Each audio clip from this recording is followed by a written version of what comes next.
Do not foster these people that will perpetrate these kinds of atrocities.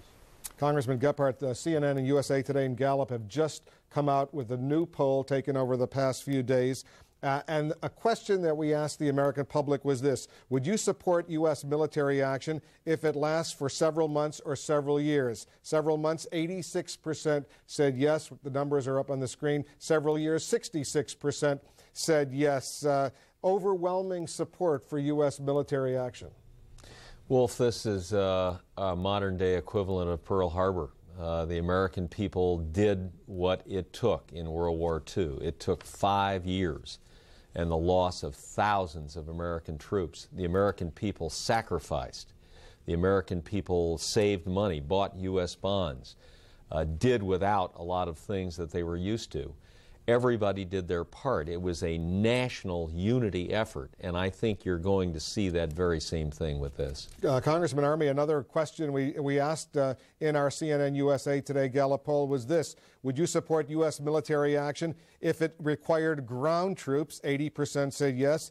And if it led to 1,000 U.S. deaths, 65% said yes. Do you think it will come down to ground troops and those kinds of numbers as far as U.S. casualties are concerned?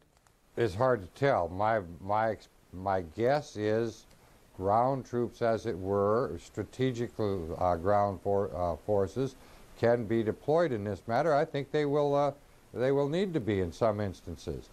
But again, I don't think you ought to see a broad sweeping campaign of tanks crossing a desert in some sort of formation. You're going to see very strategic placements of operations that are going to look perhaps more like a SWAT team cleaning out a den of thieves than it is going to be like a conventional military operation we see in mind. Well, that sounds like Special Operations Forces, the Delta Force. Is that what you're suggesting? I think that's what you have to understand. You know, the good news is these are not great nation states at war with one another. These are not hundreds of thousands of people engaged in the field of battle. These are a very vicious and very dangerous, awful, but relatively small, strategically placed group of people, and it takes very well focused and strategically placed energies to come right at them very clearly and very specifically.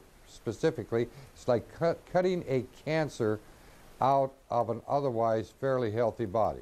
Well, Congressman Armey, let me follow up on that point, though. As you well remember, and our viewers remember, the former Soviet Union felt the same way about what was happening in Afghanistan in the late 1980s. They paid a dear price for it. Of course, was there Vietnam, given the terrain, given the guerrillas who were fighting there. What's to say that if the U.S. were to go in Afghanistan, the U.S. wouldn't have the same experience that the former Soviet Union had? Well, the terrain would be the same and so forth, but the mission is different than what the Soviet Union had in mind. And you're going to find in Afghanistan a great many people that understand that the American presence in their land will be, at what time it might take place, a presence in defense of freedom, not in the quest of territory. And you might find that our ability to operate with the right values for the right purposes on that terrain might be far greater than what the Soviets experienced in their day. You agree with that, Congressman Gephardt? Wolf, I think we can't predict what form this response and this effort will take. This is a new foe. It's more complicated. It's more difficult to get at its heart and its operation. I think we've got to be ready for all kinds of things. As the President and Secretary of State have said repeatedly in the last days, we're going to fight on the diplomatic front. We're going to fight on the military front. We're going to go at their finances. We're going to go at increasing our intelligence. We've got to be as smart and creative and wily as these people are. And while we're taking out the cancer, as Dick said, we got to make sure we're not creating new cancers that can come at us. 19 people with their supporters used our credit cards, our education system, our airplanes, and our people to attack ourselves. That's a new form of warfare. We've got to understand their motivation, how they operate, how they organize, and we got to take them out and we have to make sure it never happens All right, again. Congressman Gephardt, how do you do that, though, without undermining the basic liberties, the freedoms that all Americans have? Wolf, I said the first day of this matter, we're going to have to rebalance the trade-off, the balance between freedom and security in our country. Now, that's going to cause some controversial decisions in some cases. Those are going to be hard decisions to make. We got to do it in a small d democratic way, getting input from our people. But I see no way, given this new dangerous world that we're in, that we can have the amount of openness and freedom. Just look at airline travel. You're going to have to go through inconveniences to get on an airplane now that we'll all gladly go through, but it's going to change our life in fundamental ways. Let me press you on a specific point. Are you saying, therefore, that in terms of airline security, that ethnic profiling of passengers should be used? I don't think that, but I think there are a lot of things we got to consider. Some people are saying we ought to have marshals on every airplane. We got to look at that. We ought to have steel cockpit doors that no one can go through for any reason. We've got to have more security checks and interviews before people get on planes. In Israel and other countries, they've had these kinds of means in the past. We got to look at all of that and consider all of it and do some of it. Now, that's going to change the openness and freedom of our society, but I think the first job of our society is to keep our people safe and to make sure this never happens again. Congressman Armey, are you prepared to trade off some of those basic freedoms and liberties that Americans enjoy in exchange for better security? I'm very protective about that, but Wolf, this is the genius of democracy. We know in this, within a democracy, how to get tough and put in rigorous regimens of discipline, security, without trespassing against the fundamental rights of human beings in a civilized society. There will be, as Dick said, inconvenience, but we will not violate people's basic rights as we make this nation more secure. We can do that in democracies. It can't be done in tyrannies, because tyrannies do not enjoy the general goodwill and support of the people who are willing to suffer inconvenience in good nature with a confidence that the nation will protect their rights. This can be done. It'll take careful planning. It'll take thorough thinking. It'll take rigorous implementation. But America can do that because we are a free nation. And Wolf, Dick is right. We can't take away people's civil liberties, and we can't do some of the things we did in the past. In World War II, we put Japanese Americans in jail. We interned them simply because they were of a certain ethnic background. We cannot do that now. There are incidents, a few that have happened in our country unhappily against Arab Americans, Muslims. We've got to guard in every way against these kinds of things happening. We must not divide our nation. We must not hate one another. We must not be prejudiced and discriminate against one another. Yeah, I should mention, you know, Wolf, the Good Shepherd, you know, he protects the innocent sheep while he slaughters the guilty wolf, and we can do that in America. We will do so. Congressman Armey, you passed $40 billion, probably in a record pace over the past few days. Is it your sense that that's it, or will additional huge sums be required to help the United States in this war? Well, obviously, we've got to reconstruct the nation, the damage that's inflicted by this, and that will take some direct expenditure as we also improve our resources to deal with future events and maintain security. But we have broader issues that we have to understand. We need to understand, this is the nerve center of not only the nation's economy, but the world's economy. Serious damage was inflicted, most immediately obvious on the airlines, as they have had to have what for them is a very difficult period where they've shut down their operations in compliance with the government for the protection of the American people. So we will have to come back in, look at those specific areas where we can shore up this economy and how we can, in fact, maintain. Dick talked about being successful on the diplomatic front, the economic front, the military front. We've got to be strong in all those areas, too. So we will be looking at where these needs are and how to rebuild and reconstruct the strength of this economy, because that's where we resource the nation for all that we hope to accomplish. Does that mean, Congressman Army, that you're prepared now to support an emergency supplemental aid bailout, if you will, for the airline industry, which obviously is in deep trouble and several major airlines potentially could collapse as a result of this?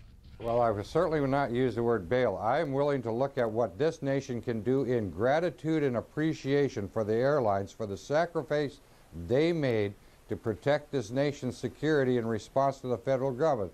And we should understand, the first victims of this assault were two of our airlines.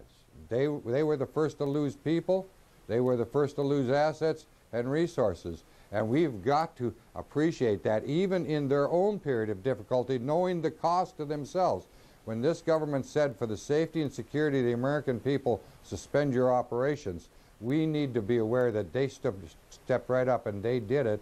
And we need to understand this is not a bailout. This is our way of compensating them for the sacrifice they made, as we do all over this nation, for the security of all. If some of those, Congressman Gephardt, if some of those airlines go out of business, that could have a severe, very grave effect on the entire U.S. economy. Are you ready now to get involved and make sure that that money is approved in the next few days?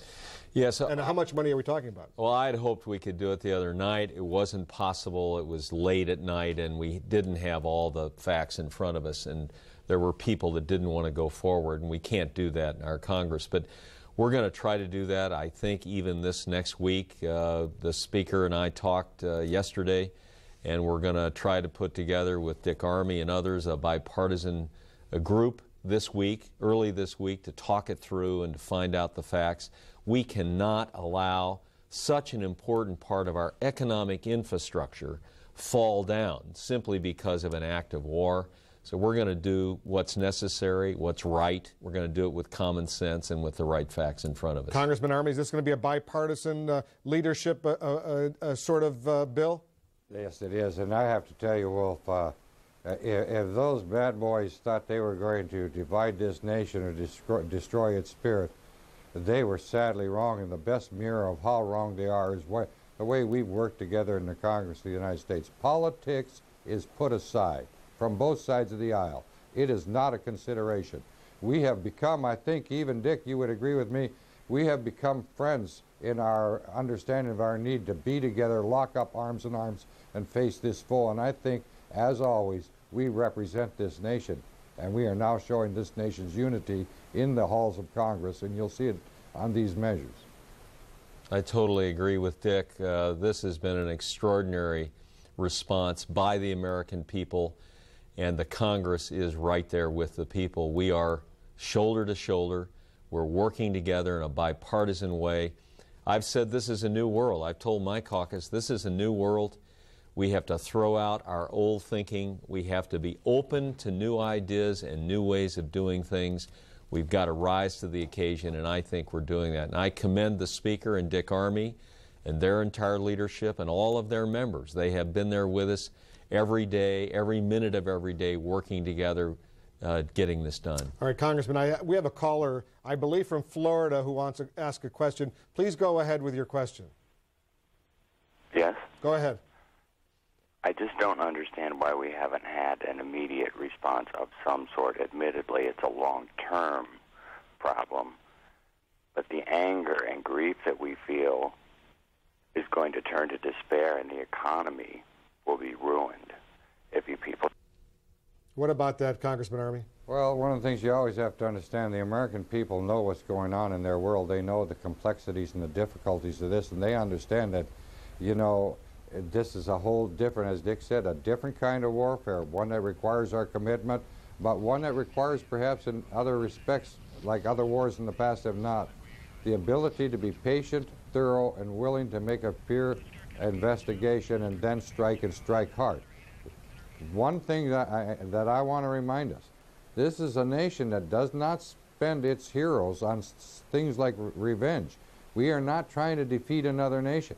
We are not trying to win a war. We are trying to preserve liberty and keep people safe. And the American people, I believe, will understand that will be done surgically in this case and therefore thoughtfully. Congressman Gephardt, you have the last word. I totally agree. We can't. The one thing we can't do is expend resources and people in a cause that doesn't succeed. We've got to be effective as our foes were. We've got to understand them. We've got to understand what it's going to take to defeat them. And then we have to execute that strategy when we have it together and when we think we have the maximum ability.